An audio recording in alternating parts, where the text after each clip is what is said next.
publikacjach używa się czasem drastycznych tytułów.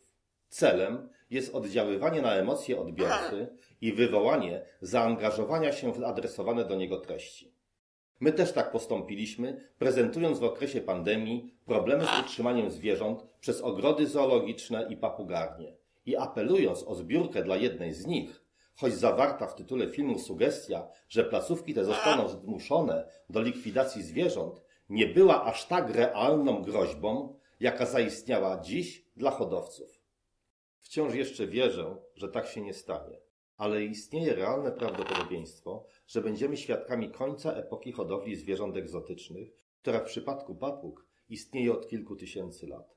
Wkrótce nabycie takiej jak ta, pięknej papugi, której pisklaka, jeszcze bardzo nieporadnego, widzicie tu Państwo przede mną, który dopiero uczy się siedzieć na mojej ręce, może nie być już możliwe, gdyż osobników, które już mamy w hodowlach, nie będzie można rozmnażać. Jak myślicie, do czego wtedy zostaną zmuszeni hodowcy? Czy mówi Wam coś określenie lista pozytywna? W Polsce nie jest o niej zbyt głośno. Pewnie dlatego, że Polska nie jest raczej krajem hodowców. Ale w krajach, w których hodowla jest bardziej popularna, temat ten jest szeroko dyskutowany i wywołuje ogromne emocje.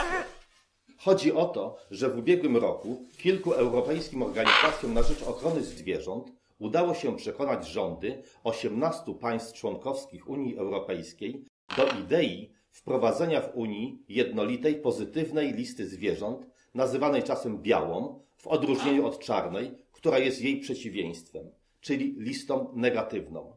Na liście pozytywnej miałyby być wymienione tylko najbardziej popularne gatunki, które wolno będzie przetrzymywać i hodować. Być może ograniczy się ona tylko do kilkudziesięciu gatunków egzotycznych kręgowców, a więc łącznie kilkudziesięciu ssaków, ptaków, gadów, płazów i ryb. Pozostałe zwierzęta stałyby się nielegalne, a więc organizacje te wywierają presję, aby odwrócić istniejący stan prawny. Obecnie obowiązują bowiem tzw. listy negatywne, czyli wykaz gatunków, których trzymanie i hodowla są zabronione. Byłaby to więc najsurowsza forma regulacji drastycznie ograniczająca prywatną hodowlę. Obecnie oprócz unijnych list negatywnych zakazujących handlu zwierzętami zagrożonymi wyginięciem w postaci chociażby załączników do konwencji waszyngtońskiej oraz ze względów zdrowotnych, np. w związku z ptasią grypą, która już dawno temu pojawiła się w Azji, w dużej części Europy istnieją też bardzo surowe przepisy krajowe, a więc hodowla jest pod nadzorem władz krajowych, które stworzyły też własne, dodatkowe listy negatywne dla zwierząt niebezpiecznych, zwierząt inwazyjnych, zagrażających rodzimej faunie czy zwierząt futerkowych. W stosunku do pozostałych żadne ograniczenia nie występują. Aktywiści domagają się listy pozytywnej, jednolitej dla całej Unii Europejskiej i uzasadniają to tym, że po pierwsze, zwierzęta w prywatnych gospodarstwach cierpią i mają wysoką śmiertelność. Czeski Związek Hodowców uważa, że teza o cierpieniu zwierząt hodowlanych jest fałszywa, gdyż w ich kraju prawo ściśle określa warunki przetrzymywania zwierząt i hodowla znajduje się pod ścisłą kontrolą wyspecjalizowanych instytucji państwowych. Czeska hodowla wynika z tradycji, obowiązują w niej wysokie standardy i nie tylko nie szkodzi zwierzętom hodowlanym, lecz wręcz przeciwnie, przynosi pozytywne korzyści dla ochrony przyrody. People will protect what they know. No one is going to protect something that they don't know, they don't understand, that they don't see. When you have parrots in captivity, it attracts kids. If we can teach them to appreciate animals, I think they will be much more prone to protecting it. Hodowla uczy ludzi empatii dla zwierząt, a dzieci odpowiedzialności i troski o żywe stworzenia. Jest wiele kultur, które tak wysoko stawiają udział zwierząt w wychowaniu dzieci. W Europie, obok Czechów, taki sam stosunek do zwierząt mają choćby Brytyjczycy. Uważają oni, że nawet tak wyszukana zabawka jak ta nie zastąpi kontaktu z żywym zwierzęciem. Szczerze mówiąc nie wiem, czy istnieją wiarygodne dane o rzekomo wysokiej śmiertelności zwierząt w hodowlach. Jednak ponad wszelką wątpliwość stwierdzono, że długość życia w środowisku naturalnym jest zdecydowanie krótsza niż w hodowlach. Czesi twierdzą też, że aktywiści celowo ukrywają fakt, że przyczyną występujących w niektórych krajach nieprawidłowości wcale nie jest złe prawo, lecz brak jego egzekwowania. A jeśli tak, to kolejne zmiany prawa niczego tam nie zmienią. Są przekonani, że w rzeczywistości aktywiści walczą z hodowlą z powodów czysto osobistych, emocjonalnych i sztucznie konstruują rzekomo eksperckie argumenty. Aktywiści bowiem twierdzą, że zwierzęta egzotyczne stanowią duże zagrożenie dla ludzi poprzez możliwe przenoszenie chorób odzwierzęcych. Analiza dokumentów wykorzystywanych przez aktywistów w celu uzyskania poparcia polityków wskazuje jednak, że w zdecydowanej większości opierają się oni na zmanipulowanych, częściowych lub nawet całkowicie fałszywych danych. O taką analizę pokusili się Czesi, których problem ten szczególnie dotyczy, jako że Czechy są jedną z europejskich potęg hodowlanych, a ich ptaki egzotyczne cieszą się uznaniem w całej Europie, więc zakaz ich hodowli doprowadziłby nie tylko do bankructw wielu hodowców, ale byłby też ciosem w gospodarkę. Jeśli chodzi o zdrowie publiczne, a więc choroby odzwierzęce, to dr Petr Kodym z Czeskiego Narodowego Instytutu Zdrowia Publicznego przeanalizował artykuły naukowe, na które powołują się aktywiści w swoim 80-stronicowym raporcie, który ma przekonać Komisję Europejską. Dr Kodym twierdzi, że podane w raporcie liczby dotyczące importów zwierząt nie są roczne, lecz zwykle 5-letnie, a więc są wysokie. Ale same te liczby tylko są dla autorów dowodem na nieuchronne wprowadzenie dużej liczby śmiertelnych patogenów odzwierzęcych, które w przyszłości spowodują niezliczone epidemie. Literatura medyczna po 1945 roku opisuje tylko sporadyczne przypadki przeniesienia choroby z importowanych zwierząt na ludzi. Ale autorzy raportu tłumaczą to brakiem zainteresowania i przekonują, że problem jest duży. Według doktora Kodyma wynika to albo z nieprofesjonalizmu autorów, albo z zamiaru zmanipulowania czytelnika. W przenoszeniu chorób egzotycznych decydującą rolę odgrywa mobilność człowieka, a nie domowe zwierzęta egzotyczne. Natomiast jeśli chodzi o choroby odzwierzęce, to ich najgroźniejszym źródłem jest dla nas pies i kot. To one głównie stanowią zagrożenie występowania najgroźniejszej choroby odzwierzęcej – wścieklizny, która powoduje na całym świecie śmierć około 50–60 tysięcy osób rocznie. Jednak o zakazie hodowli tych zwierząt aktywiści nie wspominają. Ale w przypadku ptaków Unia Europejska zakazała importu dziko żyjących okazów już w 2004 roku. Obecnie w naszych domach znajdują się już prawie wyłącznie te, które już tu przyszły na świat. Zwierzęta egzotyczne, które są u nas od kilku pokoleń, mają już europejską florę bakteryjną i nie występują u nich wirusy i pasożyty obcego pochodzenia. Skąd niby miałyby je mieć? Jeśli istnieją podejrzenia, że do Europy trafiają jednak dzikie osobniki, to chyba należałoby wzmocnić kontrolę na granicach Unii. Zakazy zawsze przynoszą odwrotny skutek i mogą jedynie zachęcać do przemytu. Trzeci argument jest taki, że pozyskiwanie dzikich okazów do hodowli zagraża populacjom rodzimych gatunków w miejscach ich występowania. No cóż, w przypadku ptaków wcale nie pozyskuje się nowych okazów ze środowiska naturalnego z powodu unijnego zakazu importu dzikich ptaków. Jest właśnie odwrotnie. Hodowla wspiera bioróżnorodność na naszej planecie, bo zwiększając podaż papug na rynku, eliminuje się ich nielegalny odłów i przemyt. Mało tego, w obliczu dewastacji przez człowieka naturalnych środowisk, hodowla stanowi rezerwuar genetyczny, z którego w razie utraty gatunku można by go odtworzyć, jak to ma obecnie miejsce w przypadku ary modrej.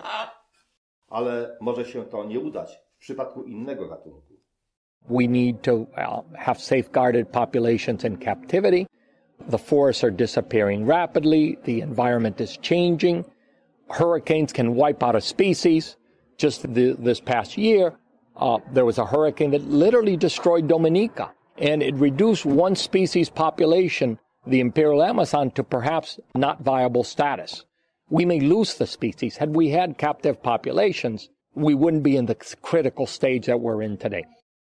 A stało się tak, mimo tego, że nikt wcześniej nie umieścił tego gatunku na pozytywnej liście.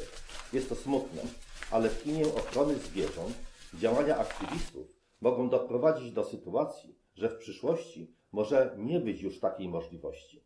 Z założenia bowiem lista pozytywna ma wykluczyć hodowlę w domach gatunków zagrożonych w naturze. Po czwarte, według tych organizacji hodowcy zwiększają ryzyko wprowadzenia gatunków inwazyjnych do środowiska naturalnego.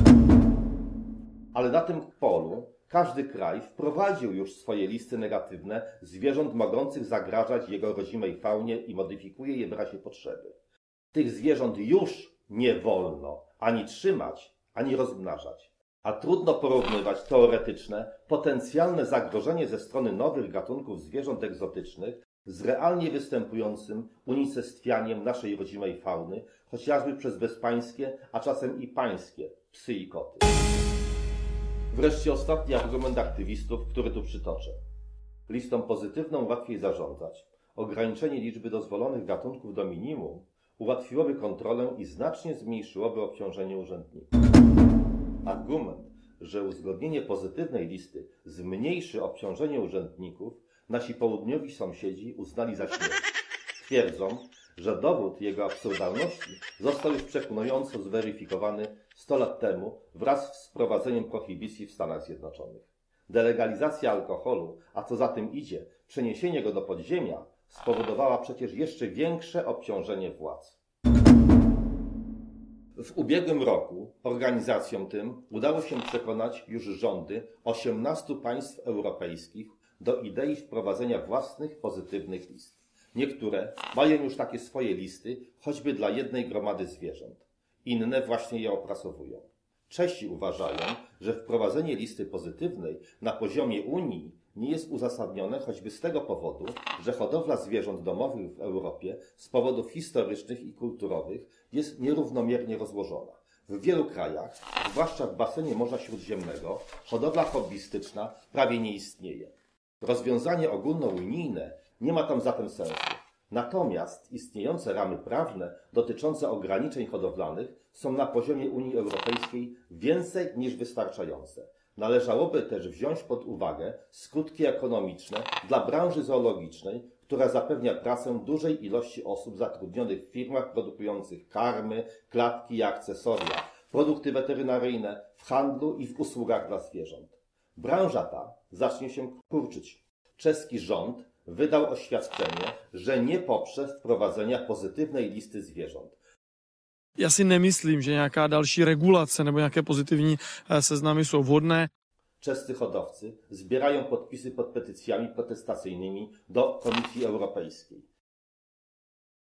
A niemieccy hodowcy podpierają się opinią prawną twierdzącą, że wprowadzenie listy pozytywnej byłoby niezgodne z ich konstytucją, prawem międzynarodowym i prawem unijnym. Stanowiska polskiego rządu jeszcze nie znamy, a Komisja Europejska rozpoczęła już prace legislacyjne zmierzające do opracowania wspólnej listy pozytywnej. Lista pozytywna dotyczyć ma wszystkich zwierząt egzotycznych, ale ze zrozumiałych względów nas najbardziej interesują papugi. Nie wiemy oczywiście, jakie gatunki miałyby się na niej znaleźć, ale na podstawie list wprowadzonych już w niektórych krajach należałoby przypuszczać, że będą to tylko najbardziej popularne gatunki. I tak na przykład na liście, która ma wkrótce zacząć obowiązywać w Słowenii, znalazły się tylko 2 gatunki amazonek i tylko 1 kakadu różowa. Dla ark miejsc już nie ma.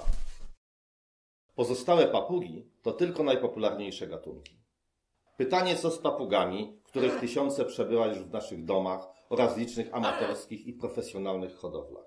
Mówię tu tylko o ptakach, a przecież problem dotyczy też, i może nawet w większym stopniu, terrorystów, akwarystów, ale też hodowców innych zwierząt egzotycznych. Mam wciąż jeszcze nadzieję, że ogólnounijna lista pozytywna nie zostanie uchwalona.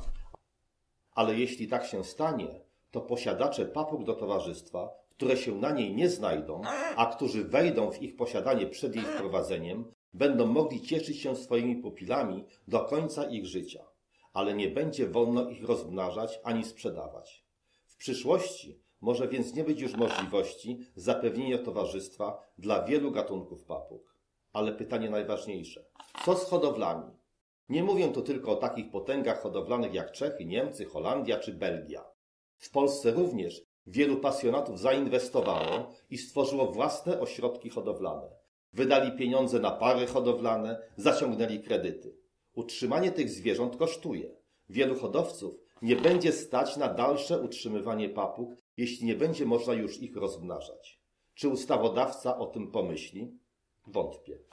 A więc otworzyć woliery, czy może, przepraszam za określenie, zutylizować ptaki?